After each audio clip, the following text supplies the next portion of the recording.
under 20 Endra omugema omne Senegal boy no results and also etimi ebecho dwano momame sa results no na ihe game ne eba na wie no na Ghana etimi ahye ekabako ere etia Senegal ama Senegal for no under 20 no omonso entimi anti we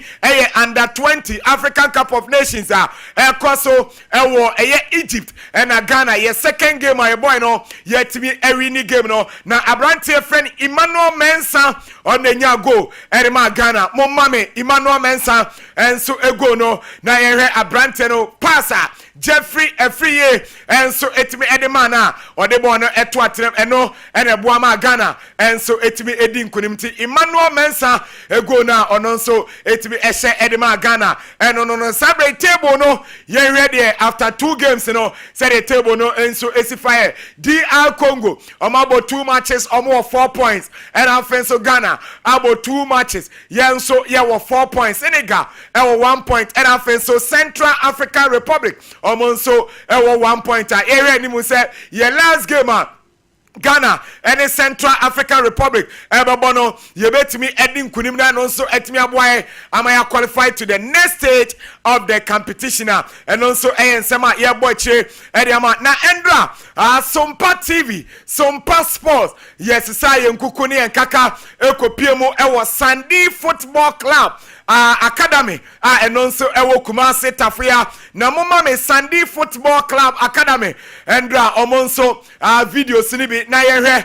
ejuma Sandra Boache Ghana National Under 15 female assistant coach ononso academia wati wo Kumasi ya no modern boy ononso ebo na we emrantie we ya eyade Ghana Under 15 team yede call Niger no Sandy Football Academy omu produce 8 players and yede call Niger no ye buy na ye bo Under 15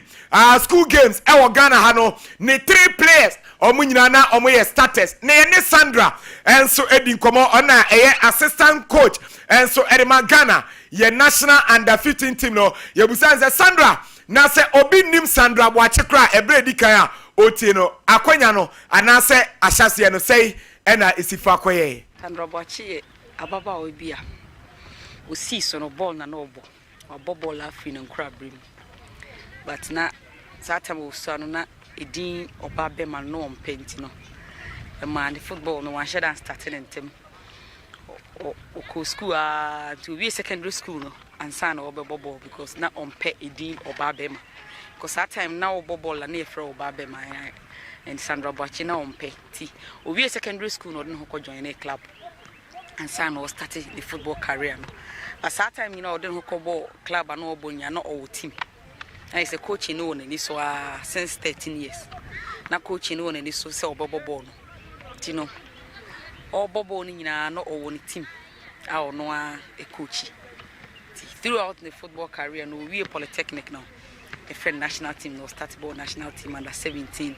under 20 and all hanging boot.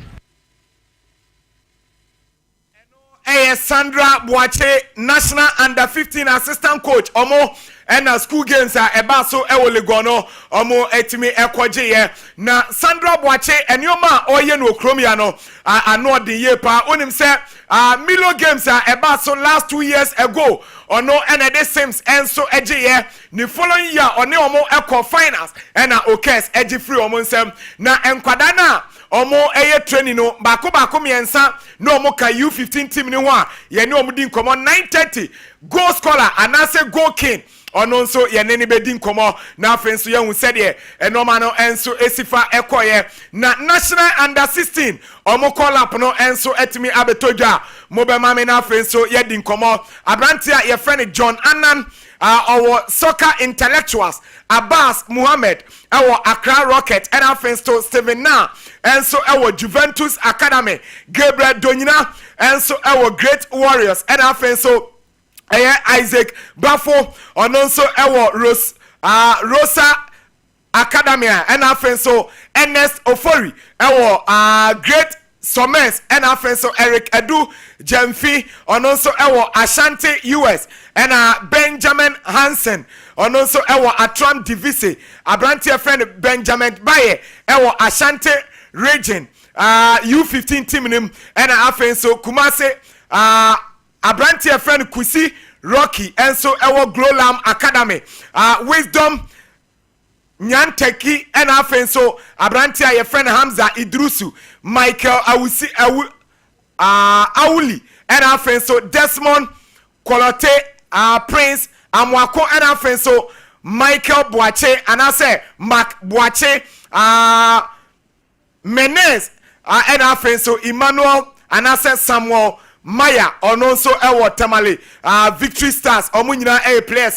yafrɛ ɔmo a wei no 9:30 ni yɛbɛwura mu mɔ na yɛhwɛ U15 ɔmo akɔgye ɔmo kɔdi third ɛwɔ under 15 no sɛ bi mu nya opportunity ɛnso ɛwurawura mu asabe deɛ yɛde bɛsia local news no na Ember Power ɛnso ɛde akɔ ɛyɛ de sɛ amanɔne aba na momo ɛyɛ de sɛ pole ɛnso case no ɛndra mpanyinfoɔ court no yɛasan atu asɛm no ɛnso ahyɛ da next month ɛna mpanyinfoɔ kyɛm a ɔmo bɛtena pole case no ɛnso ɛso ne nyinaa ɛyɛ nsɛm a ɛfiri afisɛm nim ɛde ba Powers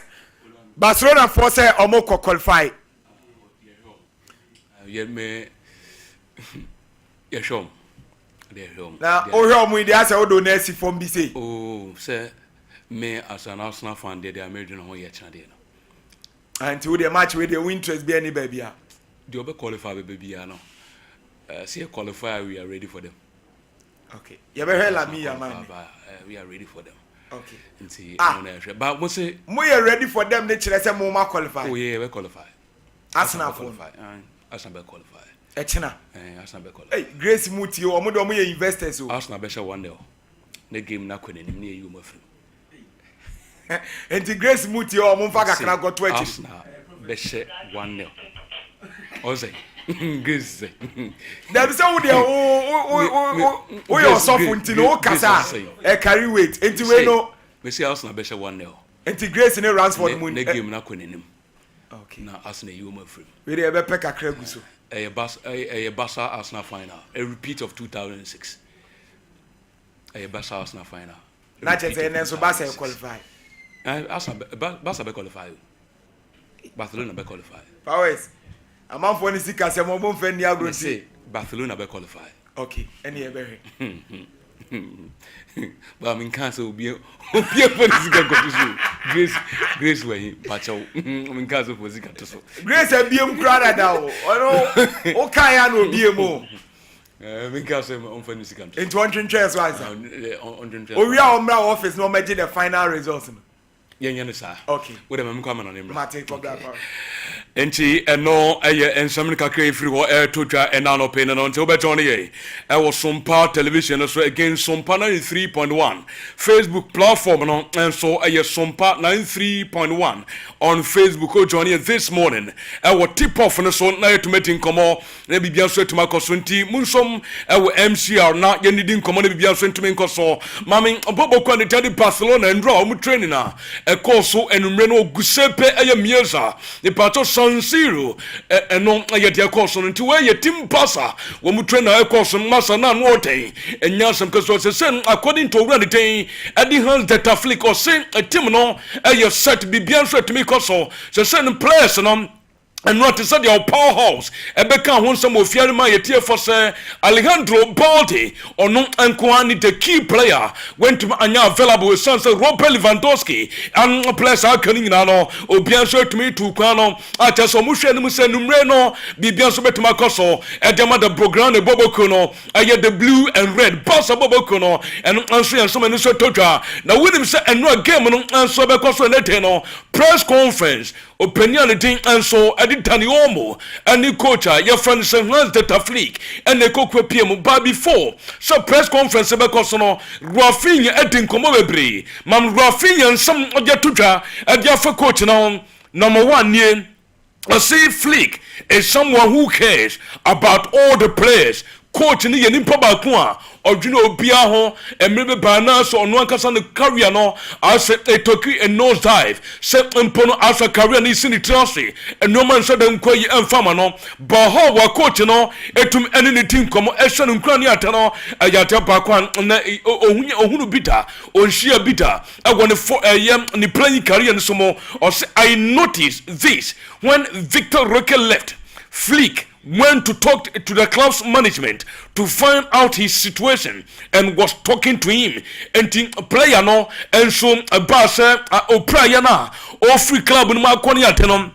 hawa penino enso any management ekafsa ye na also biankran say no say dia no mesi kono e wasam mpenifo enso tumi ne kasa e sansa ankone sana aba affect no any ate eno enso ayogwa ne somodi to twende teyego so ya the stories so say the mayor tie for e go tumede kasi power so na according to ogwa ne tadi grofia na oye comparative analysis kakra na de ogwa ne tin enso adi has that fleek adi to aye coach and tadi so bi ho. And say I felt that Xavi and his staff didn't trust me enough. Or saying a dumbribi who could train how a juma beshaye and yet Barso a do gamer no coach I felt Xavi and so amanim pobi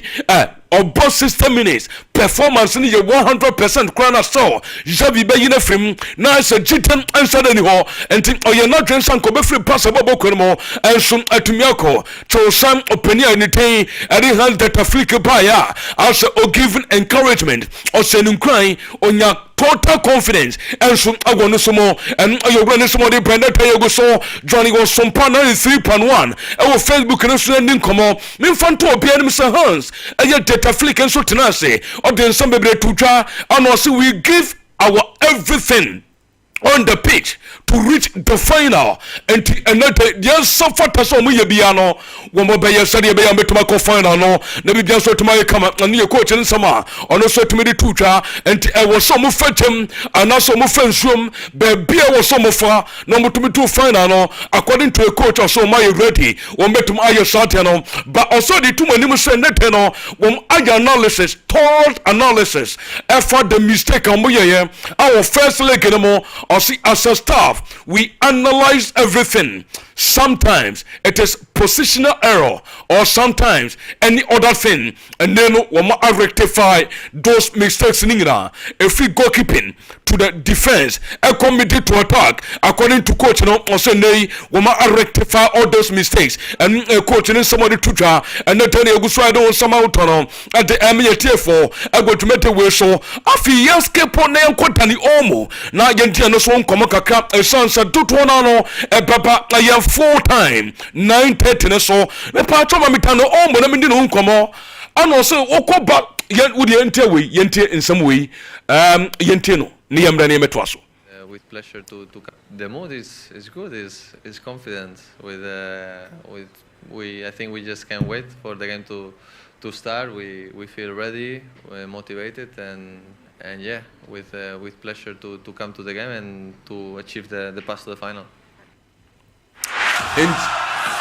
Enti eno ayo run tedi tani omo en sama odi tuja en so ande yegu swiden sama ho toni no edem yetie for according to the ball ojidi say no boys no en so aye ready wo mo ye total confident wa asende no akukudro ho en so de matim no wo mo anya ni da so mapa say nyame ya to menete no the extra fata bia no menya the needed resource and so betumi a qualify mo accord the next stage of the competition. Of course the grand finale na bibia so no etumi kama eno aye de fro so totwa eno tani eguso aye den sama wuto ni no enso e de pa wo Sompa 93 aye 0.1 e wo Facebook ne so nto kwa no wa share page no wa comment na to ye beba ne abobɔ ni nyina so bibia so tuma koso the part so yento so yen conserve from or say the local room feels like a party wo ko bossa aye dressing room ho a say eni je ho how our players no including the technical team, a few young players,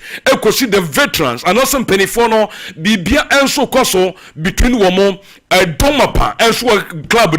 or said the young players take the pressure off, and we veterans provide the direction. And no, I run attended Tandy Omo Summer or the two and so no. Now, Minko a young Sanfu from now Minko Bobo Kwan attended Inter Milan. The patro yes kepo and Kwa Inter Milan Bobo Kuno. Mama so press conference and I say, Mama run attended Simeone Inzaghi and Alexandro Bastoni. One more, and me and I representing Inter Milan. I go press conference and I say, the coach and the day I did Diego me patro weno. I Simeone Inzaghi and all the two just Lamine Yamal will be double marked. Orlando what the coach in some of the two and two players. And so Enebeja Lamine Yamal so coach no aka our press conference now say and then two players and so ebejan so anya se bia two players krana the elsa fata so mo yenie and se ball no eni kwan so ekola mi yama ho eni kwan so akra no and so ene ka ball ni bi so no ka ball pe asembesi eno aye coach ni sama ono so edi two twa no na Alexandro Bastoni player no on no kon ono so confirm ye or say we need to double or even triple mark Lamine Yamal e ban se bia two players no mo so bia I say Kofi Gary Daniel Coleman and then Eric Gau me pacho we no wo share former Kumasi Asante Kotoko striker no enu bia na wo say enu so to me koso enti Alexandro Bastoni no bia two players no mo so bia obeko bia no no mo player no so no na yen so me so total and then e go say do some utopia no so atem ye tefo e go to mete we so or say we have to try to make sure he doesn't get the ball. But that is impossible. Obviously, he will be double marked. He will be marked by two men, and we will try to keep a close eye on him. And the attention in also maybe no. Now, no, Daniel must say, Masa, Ola, now Oba, meaning Sabon Oboka Kradia. Or say so team no your friends Inter Milan no wo mo your madrid so mo the two players e be tell Lamine Yamal so and now three players to say Alexandro Bastoni and so Canada and then the Osme na chesa passa for Fomako e sansa se bonus na one player and so be free player back be free e sansa born I 11 and to would do two players e ko one player so na chesa one player so be free e bonus na advantage Barcelona and so aye boy no so sama or the two agents no away from and they came a bit my personal the part of menko MC ho nam obape grace mo mama aye nyame yadoma on the 11th of May game na be so Clasico Real Madrid and Barca so sempeni for amamo officials I am penny from Bettingham no more game no so or run a day Eddie Hernandez on the Bowo Center no Martinez Muniera on also I the offensive VAR and so official no let me be answer to Marco so kama and I dia wo hwe I was Sompa 93.1 I was Facebook and so dia Nyankopon yad masa kense ne koswa e be sia kon na ego so e den sama uto no and so adem me yetiefo I go to mete we so the part of mo penny and the Eddie Hans Jetaflick nin somebody to channel before so press conference on the because no say we want to make the fans proud. And the Barca supporters, according to the coach, after the game, money beche yenti opinion in summer or the two twenty. When you saw the match against us in last Wednesday, it was unbelievable because they used their chances really. They're a strong team, very experienced team, but also they love to play football. How the automatism they have, it's really tough to defend. And for us tomorrow will be. Everyone has to be included in the defense, and this is the most important thing. What we have to do, close the spaces that they normally played, and this is what we want to do. Okay, nti eno aye coach and the Eddie Hans Jetaflick in summer or the two enra our press conference na say and e guso eden summer to the meeting for or say Inter Milan team no a strong team the esafata ne ba ko ne say was some title mo defense said the be ya wo mo en consider a goal so man consider goal pe eno be boa boboko no ama bibia so tuma ye kama no Orlando be kai enu e be ya story e wo fia de meeting for the very first time ogura the Danny Hurricane and waji a major trophy Hurricane and a powerhouse Sompa edin komo yentino. As with the staff, I'm sure everyone's feeling. Hi everyone. yeah, what a night last night. What a celebration with the players, with the staff. I'm sure everyone's feeling it a little bit this morning. But we're here, and yeah, I feel amazing. It's been a long time coming. Obviously, a lot of hard work, a lot of dedication, and it just feels sweet to win the title and the first one of my career. So the support, as always, it never goes unnoticed, and I can't wait to enjoy these next couple of weeks. I can't wait to be at the Allianz on Saturday and celebrate in front of the fans, and then as always, we look forward to the next one, and we go again and try and get number 2. So appreciate it, and I'll see you all soon. And no a striker at the mother 3 Lions of England, of course, Bayern Bobokon and some of the tuja, where you miss a hurricane, some of the two channels to be no, Yamia to 9:30, yet announced that the catching Rano, yet the Baba some yet here for the Bibian to my kama. Afi, mammy, I hear Bayern Bobokon answer, and they, when I dear be at the more granted the Kaiser, Franz Beckenbauer, the Beckenbauer Plaza, and they inaugurated the ocean. I was some part television, so and what and some near them yet for to so and did your ocean bounce the Kaiser bar. Your friend said Joel Beckenbauer or no a Beckenbauer no and watching senior staff and so at the Mapang Bobokono and also management in penny for be almost so called one run a apartment and so summer and 1991 war bells or reference a Luther Matthias no mean so how more point to be so to me a kama when Mr. Max Bell or no a sporting a director at the Mapang Bobokono penny Sompa at their two at their fellow Laura Sunny Hall, when himself Laura Sunny agent, I Israel near from Peninsula Harvey, or Peninsula said the money, and if you buy the Bobo Kono friend, their mate, and also anointing at the Mobile Bobo Kono, and according to a sporting director, and then Mr. Peninsula Harvey, and lower demands on the boy of Laura Sunny, a bet or bet a yado bet challenge, and also you force the club to let Laura Sunny go, and also to be shipped out of the club, and no I so many sort of now when I'm sending in it, you know, opening a friend say Christoph Road and Swaba Bontain, and also we haven't negotiated or spoken with the pennies have yet. We will see, and no, and your story say if we also told you that day, and you go so I don't want someone who turning them and so they pa, let me be answered to my come a young twasso, when my Anthony yes from Woody say, you're done. O power so declare your story no at the Amaya for Sauko Real Madrid, and not and the confirmation of pie, Sir Trent Alexander-Arnold, Obenya free Liverpool, no one Johnny Timan and Real Madrid. Now, according to Mr. Jamie Kawaka, I know saying dear Koso, I will Trent Alexander-Arnold Australian a bad for no one the boy. Nintinie or say Steve McManaman. Mobaki no Academy Liverpool 1999 and no free club in Madrid free when na kind of 6 months no contract no the same thing and a Trent Alexander-Arnold and so ye about Sadia na say he will be disregarded as a legend of club Liverpool and no ayo run is day at the Jamie Carragher and some of their two channel Nyankopon ya duma 9:30 ya besa swapa na dia ka training no ya di ama ya tie for Musom from MCR Obapa Grace and the Ranford. There's nothing worse than your multi-bet missing.